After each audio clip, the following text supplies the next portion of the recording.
여러분 안녕하십니까? 오늘의 미국 위켄드 에디션 강혜신입니다. 네, 먼저 오늘 아침에 바이든 대통령이 자전거를 타다가 넘어졌습니다.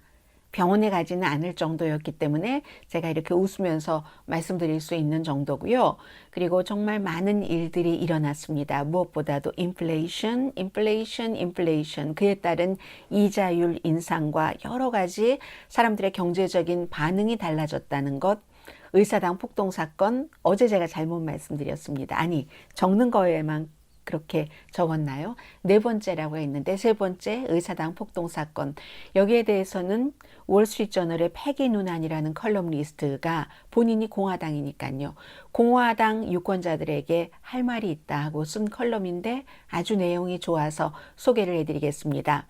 그리고 뭐 총기 규제도 있고 우크라이나도 있고 예비선거 결과도 있고 이 같은 내용을 중심으로 전해드리겠는데, 먼저 바이든 대통령 오늘 아침에 델라웨어에서 자전거를 타고 가니까 사람들이 막 그 하이 하고 하잖아요. 그 고향이니까. 그래서 이제 사람들과 같이 섞이려고 내리려다가 자전거에 뭐 운동화가 막 꼈는가 봅니다. 페달에. 그래서 넘어졌지만 뭐 10초쯤 주춤거리다가 본인이 일어섰고요. 당연히 대통령이 자전거를 탈 때는 경호원들도 옆에 있었죠. 그래서 이제 다시 뭐 신발을 다듬고 신고 사람들과 또 얘기하고 하는 장면이 있었습니다. 바이든 대통령이 결혼한 지 금요일이 45년이 된 날이랍니다. 그리고 내일은 준틴스데이고 아버지데이, 세 가지가 이번 주말에 함께 겹쳐서 바이든 대통령이 고향인 델라웨어 갔는데, 지금 생각해보면 바이든 대통령 처음 결혼할 때요, 상대 측에서 엄청나게 많은 음모론과 공격을 하는데 특히 결혼 사건에 대해서 터무니없는 얘기들이 많이 나왔었습니다. 결혼 생활을 45년을 하고 있다니까는요. 바이든 대통령 첫 번째 와이프는 교통사고로 자녀와 함께 숨졌고, 거기서 이제 살아남은 두 아들이, 큰아들은 암으로 숨졌습니다. 군인이어서 이라크 전쟁에도 가고, 그리고 델라웨어의 검찰총장도 지내다가 숨졌고, 두 번째 교통사고에서 살아남은 아들, 둘째 아들 헌터 바이든이 이제 대통령에게는 정말 아픈 자식이 된 거고, 질 바이든 여사도 대학교 다닐 때 어렸을 때 결혼 한번 했다가 금방 이혼을 하고, 그리고 이제 바이든 대통령 아이가 있는 이 바이든 대통령과 결혼, 두 사람 다 재혼이죠. 그 이후에 45년이라는 세월이 흘렀습니다. 그런데도 뭐 대통령 선거한 지 몇 년 되지 않았잖아요. 그럼 그때도 이미 결혼하고 수십 년의 세월이 흘렀었는데도 뭐 저 결혼이 이렇다 저렇다 이 터무니없는 그 공격이 많았었던 것을 바이든 대통령 결혼 45주년이 되니까 다시 생각이 납니다.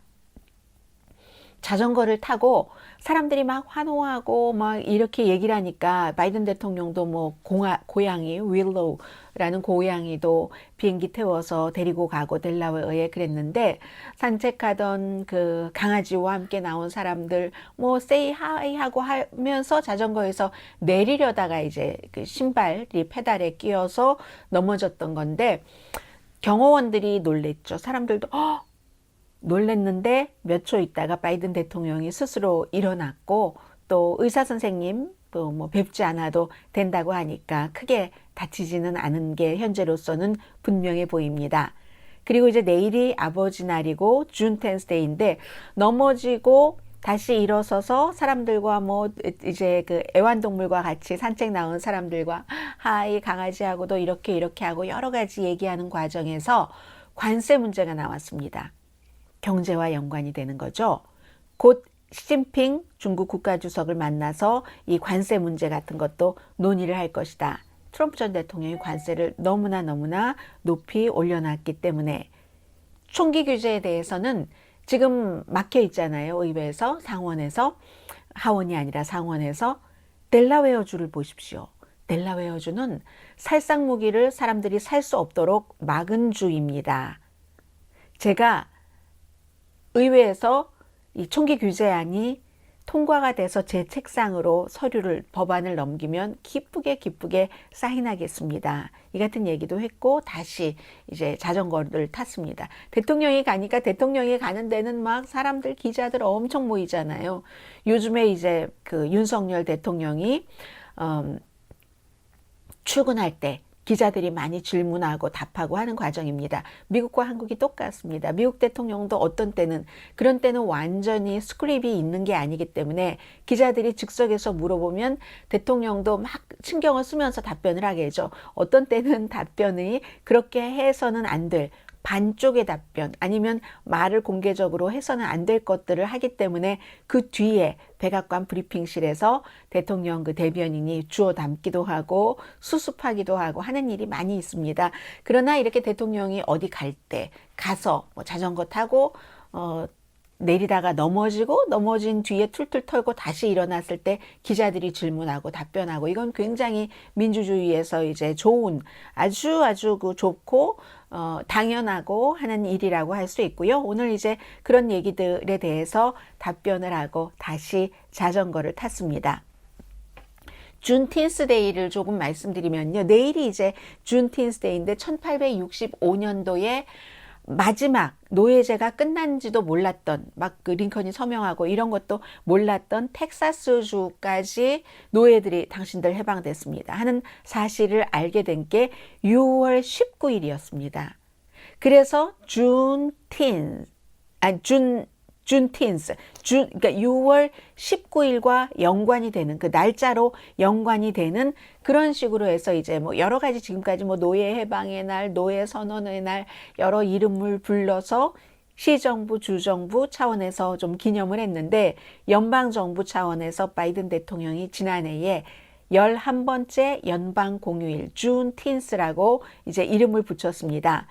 그런데 연방 공휴일이라고 모든 주에서 다 돈 받는 휴가, 하루 할러데이는 아닙니다. 이제 1년 됐잖아요.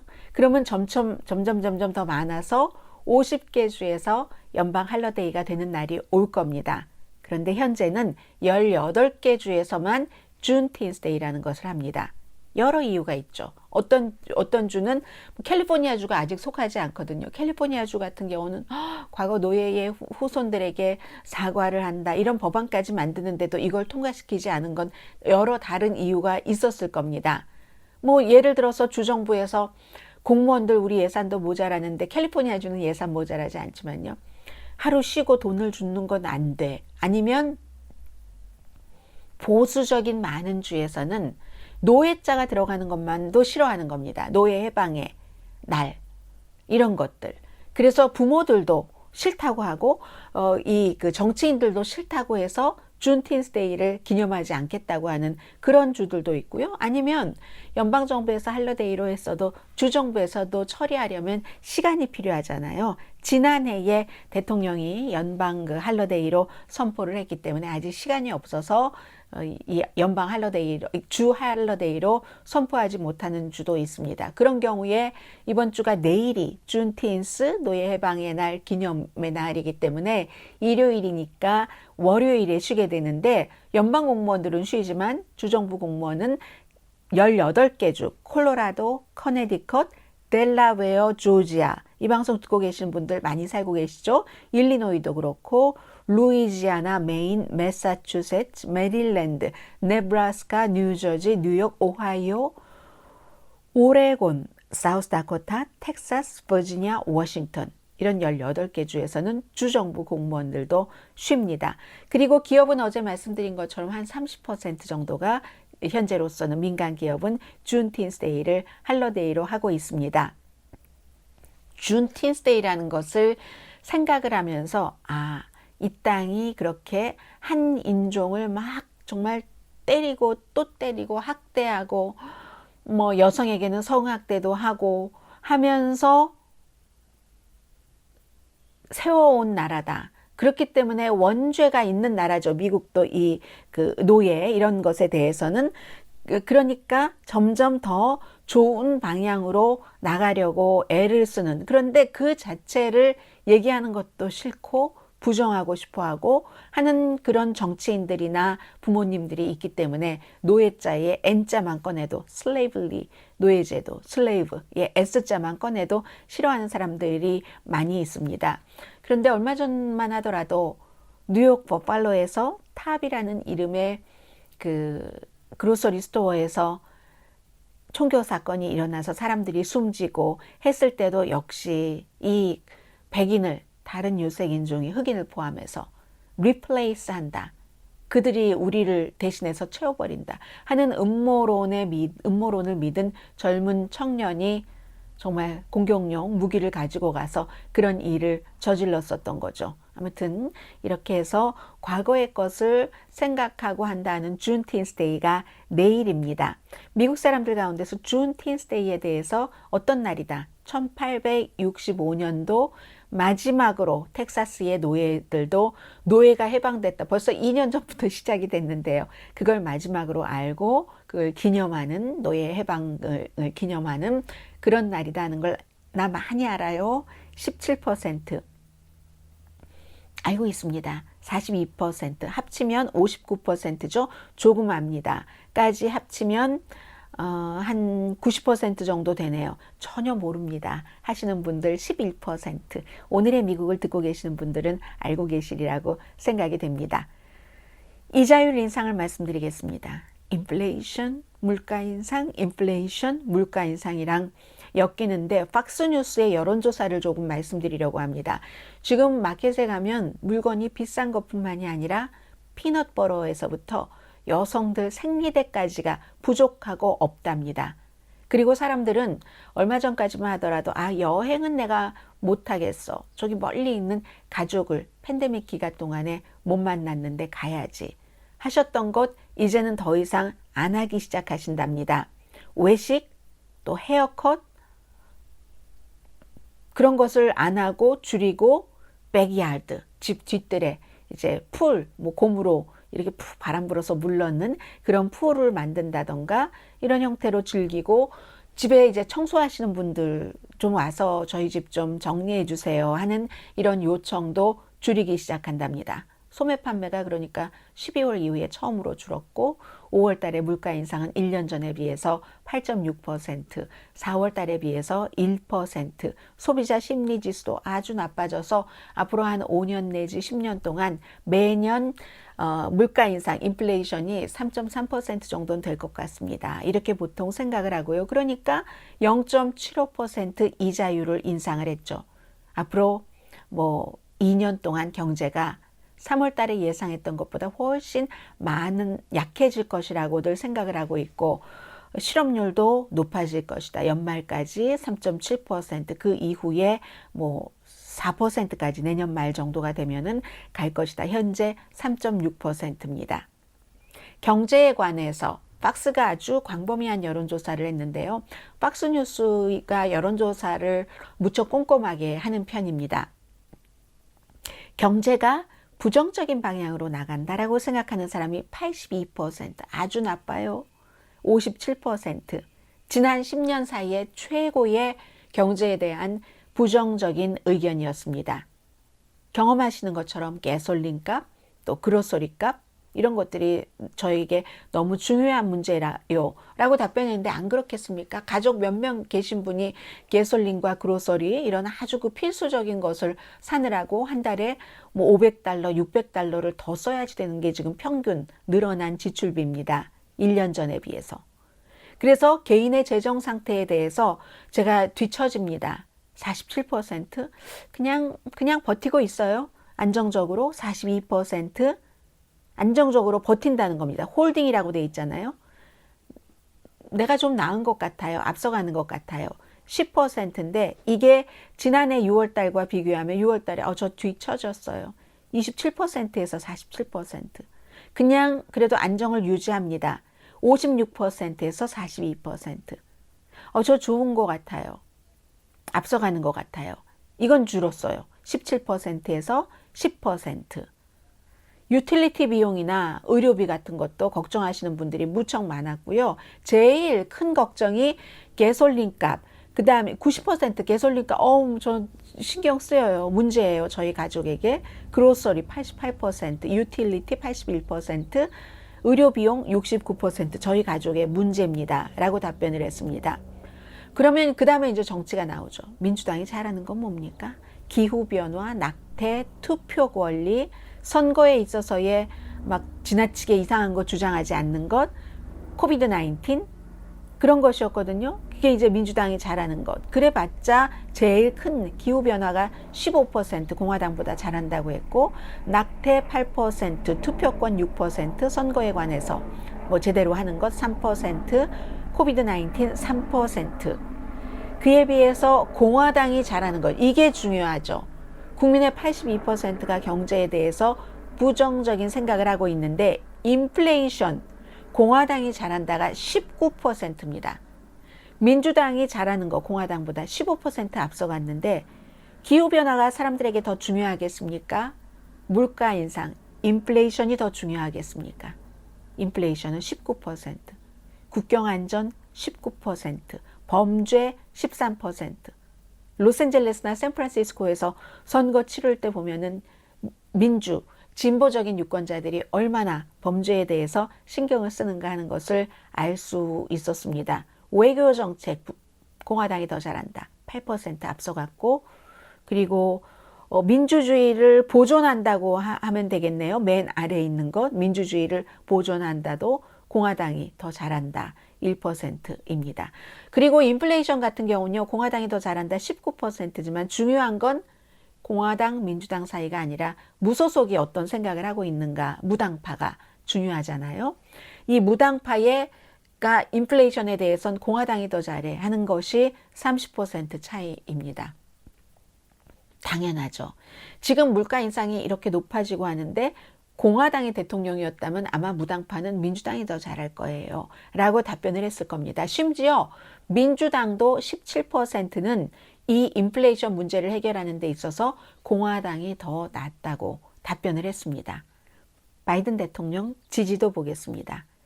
지금 43%, 5월 달에 45%였고 3월 달에도 45%, 2월 달에 43%, 실망한 것, 바이든 대통령에 대해서 지금 57%, 지난해 6월 달에는 43%. 이 정도입니다. 6월 10일부터 13일까지 비컨 리서치 그리고 쇼 앤 컴퍼니 리서치가 이제 그 박스 의뢰해서 공동 여론조사를 6월 10일부터 13일까지 1,002명을 대상으로 유선 무선으로 했습니다. 오차 범위는 플러스 마이너스 4%입니다. 그래서 이제 문제는 가솔린 값과 식료품비야 하니까 민주당에서 뭐 어떤 회사에서 이득을 많이 보기 위해서 필요 이상으로 가격을 올린다. 그리드플레이션 이런 주장을 했고, 바이든 대통령도 오일 회사가 이제는 코비드 19 때 좀 중단했었던, 그때 아무 활동이 없는데 그냥 생산만 해놨다가 못 팔면 안 되잖아요.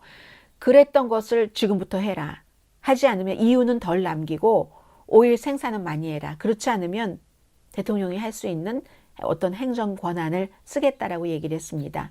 임금은 1년 전보다 5% 올랐지만 소용없는 오름이고요.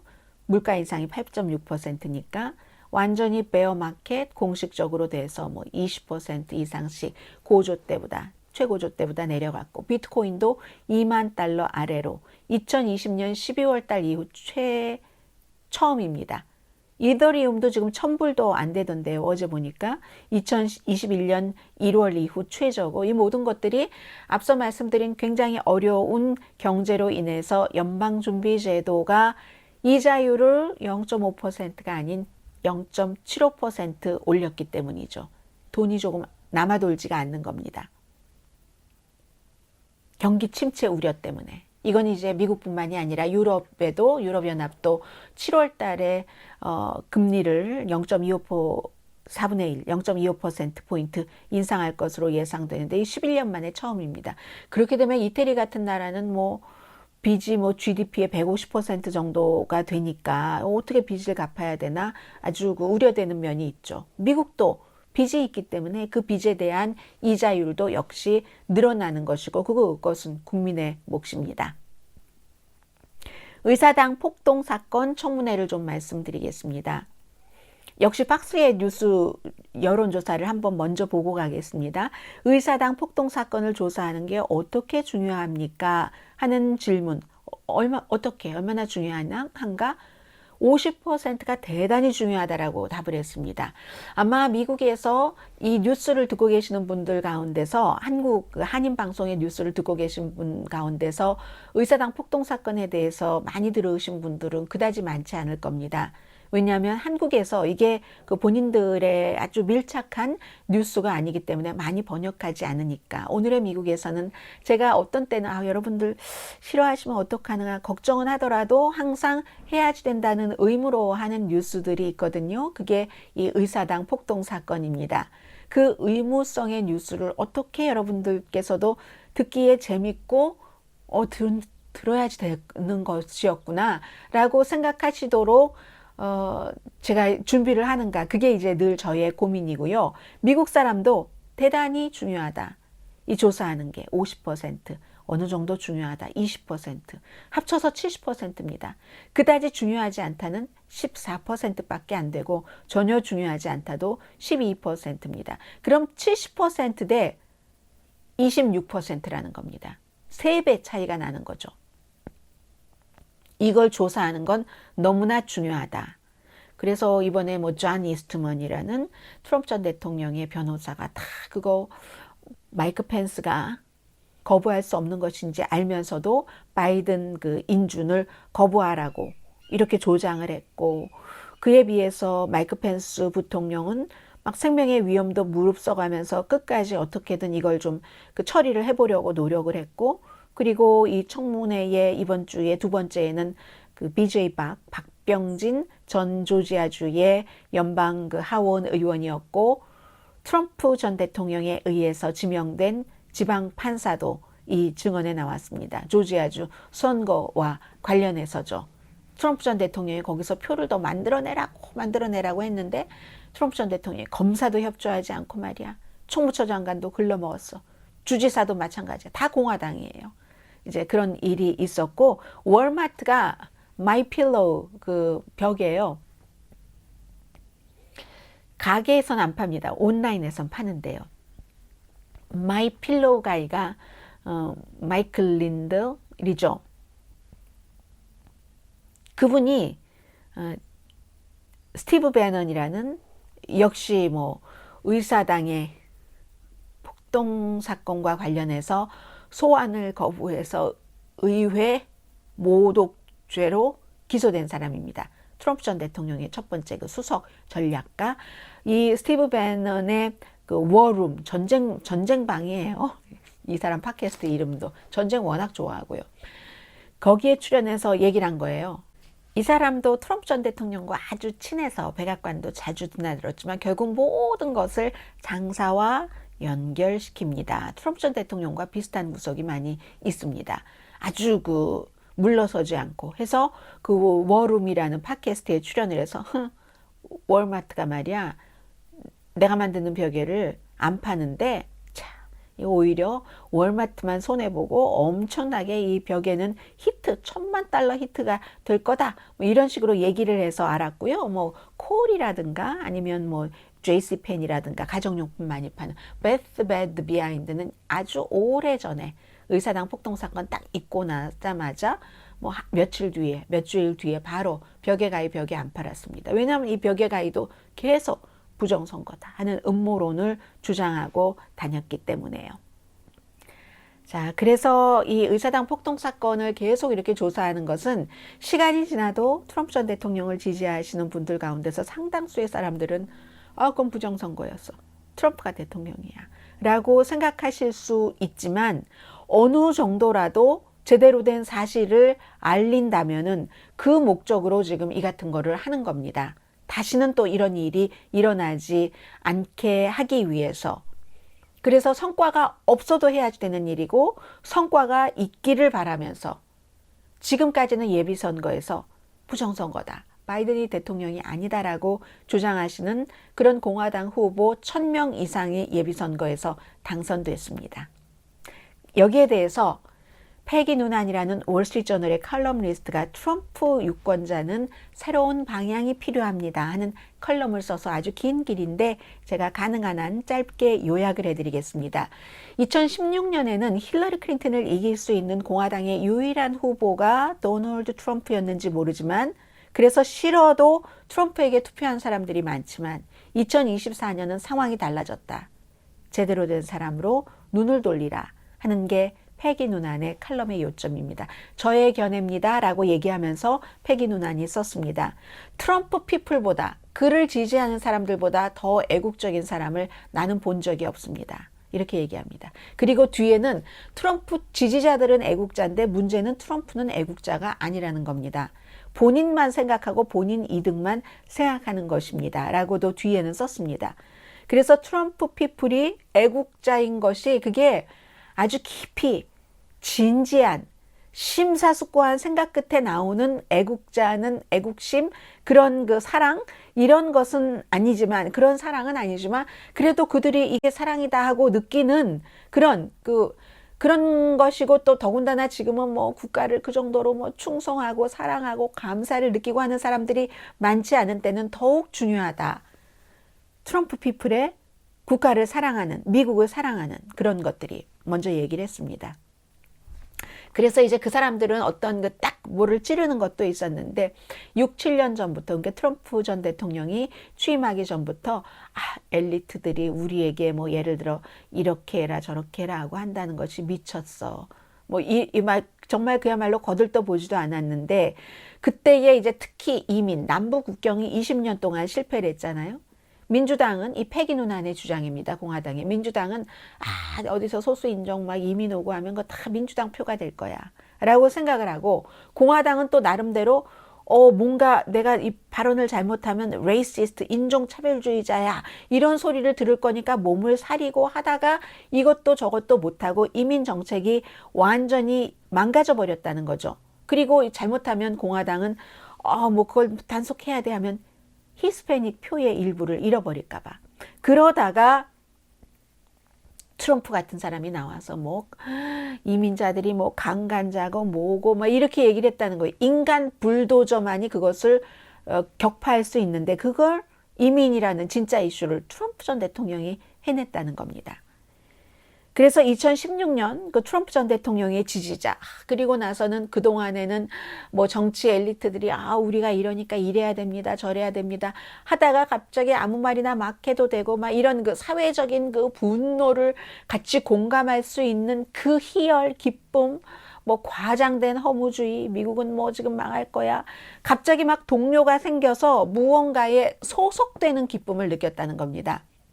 트럼프 전 대통령 주변으로 뭉치면서 나나 똑같네 막 흉한 욕도 하고 뭐 때리라고 하고 때리면 내가 돈 줄게 소송비용 이렇게 얘기도 하고 그런데 공화당은 트럼프 전 대통령 단임에 대해서 논쟁을 해야지 된다는 거죠. 엄밀하게 말하면 트럼프는 유능한 사람이 아니었다는 거죠. 국경 뭐 그렇고 중국 뭐 그렇고 그런데 이제 새로운 전쟁은 없었고 보수적인 판사들이 고등법원 또 연방대법원에도 합류를 많이 했죠. 그리고 중국에 대해서는 이 공화당뿐만이 아니라 민주당도 상당히 그 견제하고 하는 것들이 있었기 때문에 트럼프 전 대통령의 강경한 드라이브가 인기가 있었던 것도 사실입니다. 벽은 건설되지 않았다고 하지만 그리고는 지금으로 돌아와 보자고 합니다. 1월 6일 의사당 그 위원회에서 나와서 증언하는 사람들을 보면 백악관에서 트럼프를 위해서 일했고 2020년 트럼프가 이기게 하기 위해서 캠페인을 했었던 그 충성파들의 증언이라고 얘기를 합니다. 2020년이면 재선 캠페인이잖아요. 여기서 증언을 한 것들이 어떤 선거가 부정선거다라는 거 딱 지어낸 허구고 순수한 허구고 선거를 뒤집기 위한 결과를 고의적인 거짓말이고 헌법에 위배되는 행위고 그런 아주 정말 더 나은 사람들이 2세기 동안에 시작은 미약하였지만 계속 더 좋은 나라를 만들기 위해서 했었던 모든 것들을 그 모든 것들 전통에 반대되는 그런 행위라고 결론을 짓습니다. 패기 누난 칼럼니스트는. 그리고 대통령의 사람들이 선거 그 당일날, 개표 당일날부터 저도 여러분들께 개표 방송에서 트럼프 당선입니다라고 말씀드리지 않고 그날 밤에 개표 방송 끝나고 12시 넘어서 집에 왔다니까요. 그런데 그 당시에 트럼프가 당선될 것이라고 얘기한 사람들이 많이 있었습니다. 근데 그건 기본도 모르고 하는 것이에요. 사전투표함이 열리지 않았는데 어떻게 트럼프가 당선이 됩니까? 사전투표는 민주당이 많이 했는데. 트럼프 전 대통령이 뭐 사전투표 같은 거 다 가짜라고 주장을 너무 많이 했기 때문에. 그래서 손해본 것도 있습니다. 물론 그것으로서 바이든 대통령에게 진 700표를 다 커버할 수 있을지는 모르지만 그건 불가능해 보이기는 합니다만은 트럼프의 사람들조차도 당선이라고 하지 마십시오 했는데 루디 줄리아니는 막 술 취해서 하라고 그랬다는 거 아니에요. 그리고 트럼프 전 대통령은 술 취한 루디 한 명 갖고는 안 돼서 누가 나를 이렇게 해주나 하곤 주변을 둘러봤는데 그 트럼프 대통령 주변에는 막 크룩, 부패하고 썩고 이런 사람들이 너무 많아서 찾는 게 어렵지도 않았다는 겁니다. 미국 전체에 사기꾼 같은 사람, 부정부패를 일삼아 하는 사람이 많은데 트럼프 주변에는 더 많았다고 얘기를 합니다. 괴짜, 사기꾼, 괴짜. 멀리 볼 필요도 없이. 그래서 그런 사람들, 루디 줄리아니, 누구 많잖아요. 여자, 남자. 경험도 없이 이 그 트래픽 코트에 관련된 케이스 몇 개 맡은 아주 젊은 여성 변호사, 이런 사람들. 번번이 트럼프의 법원에서 지고, 트럼프의 법원에서 기각되고, 공화당의 선거 관계자에 의해서 거부되고, 그렇게 다 실패하고 부통령에게, 그걸 아나운싱하는 권한만 있는 부통령에게 그거 하지 말아라. 설득하려고 하다가 실패했고, 그러자 그의 그 지지자들을 부추겨서 그들이 아주 장렬하게 의사당에 가서 폭동을 일으킨 거죠. 행진하라고. 지옥처럼 싸우라고 하고. 그랬더니 그 불쌍하고 어리석은 사람들이 poor and silly라고 했던가요? stupid이라고 했던가요? 그런 사람들이 대통령 말을 그대로 따랐다는 겁니다. 그래서 800명 이상이 체포돼서 물어보면 대통령이 하라는 대로 한 것밖에 없습니다. 라고 답변을 한다는 거잖아요. 그런데 800명 이상이 본인이 가라고 그래서 갔고 체포됐고 하는 사람 가운데서 트럼프 전 대통령이 누구라도 감옥을 방문했다는 기록이 없다. 패기 누난의 글입니다. 그 사람들이 이제 다 본인 돈으로 비행기 타고 가고 했잖아요. 무기 사고, 변호 비용 대야 되고, 그런 것에 대해서 지불했다는 거 기록이 없다. 그리고 트럼프가 그 본인의 행동에 대해서 어쨌든 제가 어떤 형태로든 도의적이든 무엇이 되었든 책임이 있습니다. 그 점은 용서해 주십시오. 라고 한 기록이 없다는 거죠. 본인은 돈을 2억 5천만 달러를 그 이후에 기부받았다니까요. 거기서 한 푼도 그 사람들에게는 안 썼다라고 얘기를 합니다. 1월 6일 청문회는 다 기소를 하려면은 이 증거가 있어야지 되잖아요. 그렇기 때문에 문서화되고 기소화된 것을 부정할 수 없다. 그래서 결국은 모든 사람은 아니라도 많은 사람들이 이제 그 무슨 일이 일어났는지를 제대로 알게 되는 기록으로 남을 겁니다라고 얘기를 합니다. 그리고 11월 선거로 갑니다. 공화당에 유리하다는 얘기했고 2024년 대통령 선거가 있는 해에도 지금 여러 가지를 보면은 경제는 지금보다 나아질 것 같지 않고, 그렇게 되면 공화당이 이번에 중간 선거에서도 2024년도 대통령 선거에서도 유리하다는 얘기입니다. 2020년도 700만 표로 차이로 졌는데, 그때는 1월 6일 사건 전이었는데 700만 표 차이로 졌는데 코비드 19의 영향은 받았겠죠. 물론 미국은 다시 그를 선출하지 않을 겁니다. 이 사람은 공화당이기 때문에 공화당 유권자들에게 얘기를 하는 겁니다. 그러니까 선출되지 않을 사람을 뽑지 말라는 겁니다. 민주당은 maybe 공화당에서 트럼프 전 대통령이 나오면 나중엔 유리할 수 있을지도 모릅니다. 대하는 게 골치 아파서 그렇지. 정상적인 사고를 갖고 있는 사람이라면 지금 70%가 의사당 폭동 사건을 조사하는 것이 중요하다고 얘기를 했는데 대단히 중요하다가 50%.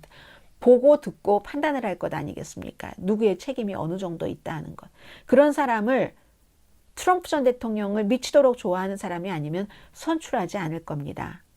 그렇게 얘기를 합니다. 트럼프의 추종자들은 미국을 사랑하지만 트럼프는 미국을 사랑하지 않습니다. 이렇게 얘기를 하고 2016년도에 이겼을 때도 미국의 그 득표율 자체는 많지 않았어요. 17군데 이제 그런 지역에서 이겼기 때문에 선거인단으로 가져간 것이고요. 그 점을 다시 지적을 합니다. 2024년도 트럼프가 출마한다면 공화당에서 후보가 될 수는 있을 것 같지만 본선에서 질 겁니다. 지금이라도 평판이 좋은 사람, 그런 뭐든지 잘못된 것을 바로잡아야지 될 유능한 사람에게 책임을 맡기는 게 당연한 것 아니겠습니까? 진지해야지 됩니다. 좀 서둘러야지 됩니다. 그 부력이 있는 그 바닷가에서 왜 그 대장장이가 뭐 뭔가를 만들 때 그 모루 있잖아요. 그 모루에 두고 쇠를 막 이렇게 다듬잖아요. 그러려면은 그 쇠를 다듬는 이 모루가 얼마나 강한 겁니까? 이 패기 누나는요, 당신을 부력이 있는데도 불구하고 바다에서 가라앉힐 모루로 봅니다. 트럼프 전 대통령을. 그 대장간에서의 그 모루, 앞에 받침대, 그 모루를 놓으십시오. 이게 이제 패기 누나의 글이었고요. 이 공화당인데 아무튼 소개를 해드렸습니다. 공화당 사람들에게 한 얘기예요. 시간이 많이 지나서 예비선거 같은 거 간단히 가겠습니다. 예비선거에서는 트럼프 전 대통령이 지지한 사람이 네바다에서는 뭐 상원, 주지사, 또 검찰총장 예비선거에서 이겼습니다. 사우스캐롤라이나 주에서는 트럼프 전 대통령의 탄핵에 찬성한 하원 의원은 공화당 예비선거에서 졌고 탄핵에는 찬성하지 않았지만 1월 6일 의사당 사건에 트럼프 전 대통령 책임이 있다라고 한 의원은 일지구 의원입니다. 예비선거에서 승리했습니다. 총기 규제안은요. 30년 만에 연방 상원에서 이것저것을 논의하다가 크리스 머피 커네디컷 민주당 상원 의원과 이 존 코닌 텍사스주의 상원의원, 텍사스주 상원의원이 민주당이 무슨 말 하는지 모르겠어. 도대체 그 레드 프래그 법 위험한 사람이 있을 때 그 사람에게서 총을 일시적으로 빼앗는 거. 그 보이프렌드가 위험하다 하면 그 보이프렌드를 어디까지로 결정을 할 것인가. 이런저런 문제 때문에 지금 뭐가 안 된다는 거고요. 어쨌든 공화당의 미치 매코넬 상원 원내대표가 이것이 이제 완성이 되면은 투표까지 가는데 본인이 힘쓰겠다고 한 것이 무척 중요한 거고, 지금 퍼플주에서 이번에 그 선거에 출마하는 공화당 의원들 가운데서도 총기 규제안에 대해서 도덕적으로 뭔가를 해야지 되겠다라고 생각하는 사람들이 있기는 있는 것 같습니다. 조금 더 봐야 되고요. 엘라바마 교회에서 사망자 3명으로 늘어났습니다. 뭐 80 몇 살 되신 분들도 숨지셨고 84살, 75세 이분은 현장에서 숨지셨고 용의자가 71세라고 하거든요. 이제는 총기 사건, 대량 총기 사건 같은 경우는 이거는 뭐 4명이 아니니까 대량으로 속하진 않습니다만 젊은 사람들이 많았는데 71세입니다. 가끔 교회에 출석했다고 하고 교인이 제압했다고 합니다. 뭐 당연히 이제 이 내용은 조금 더 나올 것 같고요. 그리고 이제 우크라이나를 말씀드려야지 되나요? 러시아가 돈바스에서 당연히 뭐 처음부터 예상했던 것처럼 이기고 있습니다. 그런데 러시아가 화력이 지금 아무리 서구에서 도와줘도 돈바스에서 싸울 때는 그 화력이 너무 많이 필요한데 러시아 대 우크라이나가 10대 1입니다. 그러니까 당연히 그 전쟁에서 그 러시아가 이겨야지 되는 게 당연하긴 하거든요. 근데 러시아 외무장관 세르게이 라브로프가 BBC 방송과 인터뷰를 했는데 우리 러시아 아주 퓨어하게 깨끗하지 않습니다. 그리고 우리는 우리가 누구인지를 보여주는 게 부끄럽지도 않습니다. 민간인에 대해서 막 그 전쟁 저지르고 뭐 학대하고 하는 거 거기에 대해서 물어보니까 유엔이 가짜 뉴스를 퍼뜨린다고 주장을 했습니다. 요즘은요, 본인에게 불편한 거 있으면 다 가짜 뉴스라고 합니다. 이 러시아 뉴스를 보도를 하는데도 본인들이 지지하는 정당이라든가 여러 가지 상황, 본인들이 또 미리 한번 했었던 말, 그 말에 대해서 계속 그걸 유지하고 가기 위한 목적 등등으로 그냥 다 이리저리 주장을 마음대로 하는 게 굉장히 많습니다. 유엔이 근거 없이 가짜 주장을 퍼뜨려서 뭐가 이득이 되겠습니까? 부분적으로는 물론 전쟁 시에는 정보 전쟁도 전쟁이고 항상 전쟁이 아닐 때도 he said, she said잖아요. 그렇지만 기본이 있죠. 미국의 AP통신 기자, CNN, 뉴욕타임스, 워싱턴 포스트, 팍스 기자도 가서 취재했었잖아요. BBC, 가디언, 알자지라 이런 기자들이 가서 취재를 하는데 눈 뜨고 거짓말을 합니까? 러시아 말이 다 맞다 하는 식으로 보도하는 그런 한국 매체도 있던데 드물긴 하지만 그럼 나머지 다 그 매체는 그 현장에 가보지도 않고 그런데 그럼 나머지 다 그 사람들은 전부 그 기자들이 거짓말을 하고 있습니까? 현장 취재하는 기자들이 그건 아니잖아요. 미국 기자들이 아주 전통이 있는 매체에서 오랜 동안 일하는 기자들이 그렇게 그 말랑말랑하지 않습니다. 그리고 양심을 그 정도로 팔아먹지 않습니다. 아무튼 유엔이 가짜뉴스 퍼뜨린다. 키워드예요. 러시아 외무장관이 그렇게 얘기를 했고 그리고 그런 부분적으로는 그러나 물론 뭐 영국, 미국 다 다른 나라들 러시아, 우크라이나, 러시아도 마찬가지죠. 선동하면 러시아가 으뜸이죠. 다 어느 정도는 조금 이렇게 아주 애매하게 유리하게 이렇게 보도하는 건 있지만 기본 큰 줄기는 변하는 게 아닙니다. 러시아가 침공을 시작한 지 나흘 만인 2월 28일에 유럽연합 가입을 신청을 했잖아요. 우크라이나가 어제 이제 이것을 본격적으로 검토를 했고 다음 주에 전체 회의에서 또 검토가 될 테고요. 임마누엘 마크롱 프랑스 대통령도 계속 이제 그런 주장을 했었는데 그 말이 부분적으로 상당히 맞기도 하고요. 평소에 푸틴과 잘 어울리기도 했고 임마누엘 마크롱이 푸틴을 화내게 해서는 안 된다. 이 얘기는 임마누엘 마크롱이 하기 훨씬 전에 전쟁이 일어나자마자 이코노미스트가 제일 먼저 지적을 했습니다. 나중에 전쟁이 막 돼서 어느 정도 가서 휴전할 단계가 되면은 지금은 휴전 단계는 아닙니다. 양측에서 항복하려고 하지 않으니까 서로 우리가 아직도 이길 수 있다고 믿으니까. 그때 이코노미스트가 뭐라고 얘기했냐면 블라디미르 푸틴이 잘 빠질 수 있도록 그의 체면을 살려주는 것까지 마련해야 된다. 그런데 그게 이코노미스트가 말할 때와 임마누엘 마크롱 평소에도 푸틴과 자주 놀고 별장에서 파티하는 거 좋아하고 서로 이랬던 사람이 하는 거에는 차이가 있는 겁니다. 그게. 그래서 이제 임마누엘 마크롱이 이번에 우크라이나에 가서 이제 러시아가 여전히 뭐 굴욕을 당하지 않도록 양보해야지 된다고는 했지만 러시아가 학살을 했다는 증거들이 많다. 증거를 내가 봤잖아요. 가서 러시아가 얼마나 잔혹하게 했는가 하는 것을 뭐 올라프 숄츠 독일 그 대통령과 함께 드라기 그 이태리 그 총리와 함께 다 가서 루마니아의 대통령과 함께 가서 다 봤기 때문에 그런 얘기를 했고 그리고 그 올라프 숄츠 독일 총리에게도 우크라이나 지도자들이 조금 화났는데 우크라이나가 전쟁에 져서는 안 된다 이렇게 얘기했는데요. 그 승리해야지 된다 이런 말도 안 했거든요. 다 자국의 이해관계가 얽힌 겁니다. 미국은 분명하고 러시아 뭐 분명하고 그런데 한국, 독일 이런 나라들은 그동안 이제 맺어놓은 여러 가지가 있잖아요.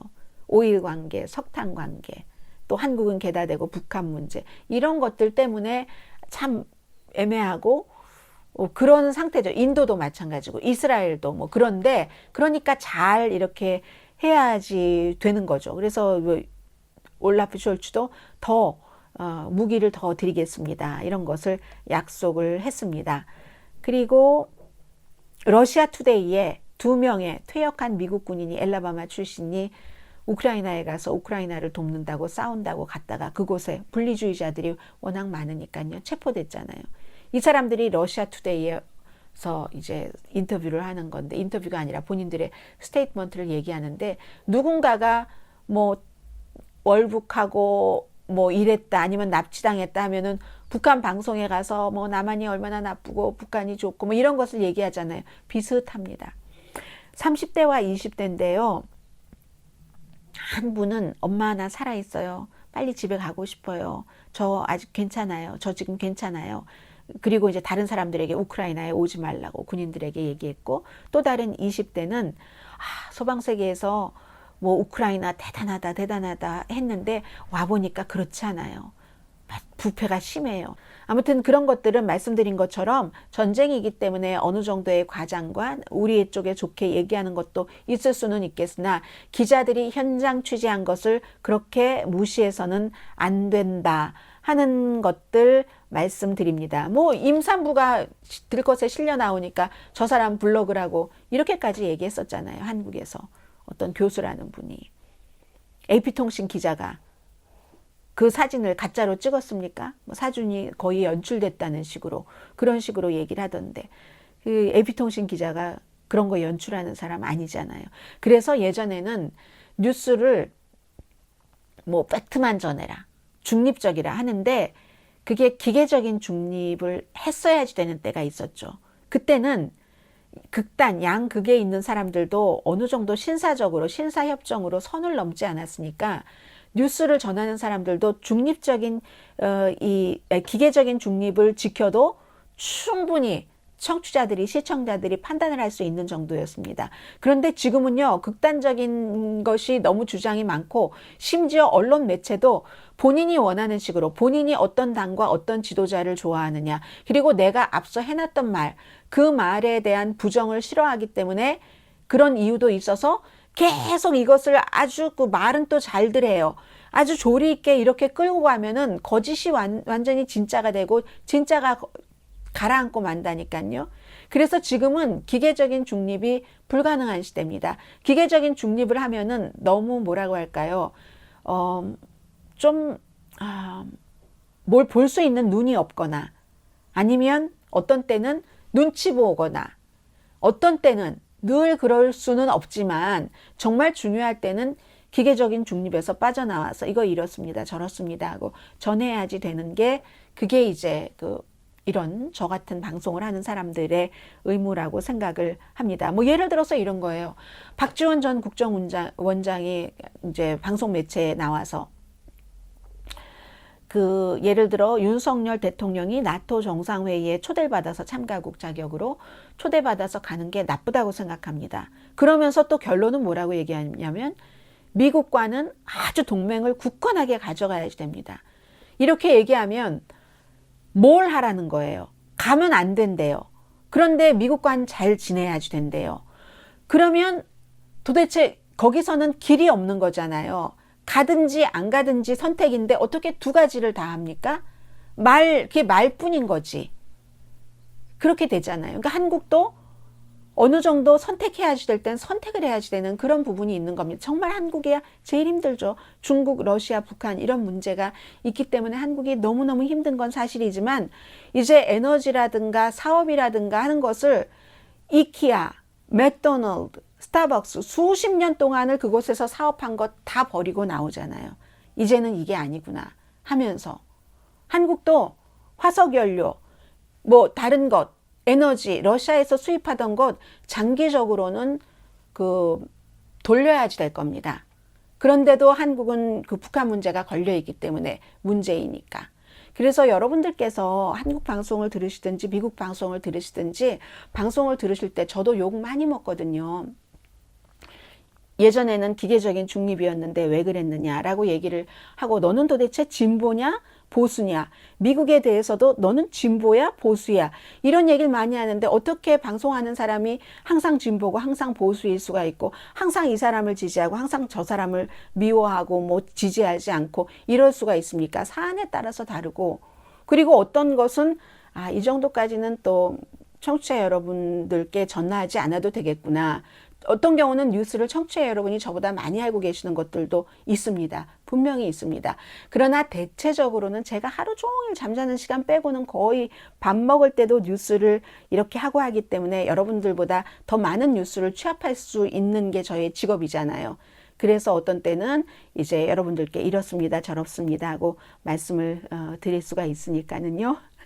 네. 한쪽이 음모와 그럴듯한 말로 현혹하는데 어떻게 기계적인 중립을 지킵니까? 그 말장난이죠. 그리고 그렇게 어떤 때 토론시키면서 이 사람이 가만히 있고 막 이렇게 좀 말 잘하는 음모론자들이 막 하고 하는 것을 이 중간에 있는 사회자가 가만히 있는 것도 그것도 옳은 방송 아닌 것 같아요. 그러면 이 사회자가 뻔히 알 때 이것이 굉장한 음모론이라는 거, 음모론을 쫙 퍼뜨리는 거잖아요.